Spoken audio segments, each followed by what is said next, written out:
এবং পাশাপাশি প্রতি মঙ্গলবার, আজ থেকে শুরু প্রতি মঙ্গলবার ইসাক ডাক্তার দোকান খুলি না, একটু আসবির গন্ধ রুগী আই যাবে। একটি ঘোষণা,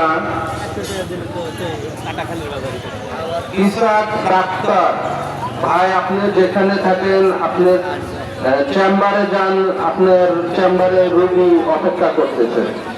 ইসাক ডাক্তার, আপনি যেখানেই থাকেন আপনার চেম্বারে যান, ওখানে আপনার রোগী অপেক্ষা দেবে। মথুরাপুর হাট উল্লেখ করে দেন। পুরাতন হাট, মথুরাপুর একটি ঐতিহ্যবাহী পুরাতন হাট, যা আমরা ছোটবেলায় এখানে দেখেছি। মাঝখানে যে কোনো কারণবশত হাটটি ভেঙে যায়, সেই হাটটি কিন্তু আবার পুনরায় নতুন করে লাগানো হয়েছে এবং আজ চতুর্থ হাট। এখানে ব্যাপক পেঁয়াজ, রসুন বা অন্যান্য জিনিসের আমদানি এবং খুব সুন্দর বেচাকিনা হচ্ছে।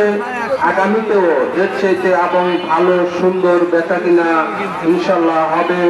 আপনারা সবাই হাটে আসবেন, কিনা বেচা করবেন এবং এই হাটটা যাতে আবার পুনরায় সুন্দরভাবে পরিচালিত হয় সেদিকে আপনারা সবাই সাহায্য এবং সহযোগিতা করবেন।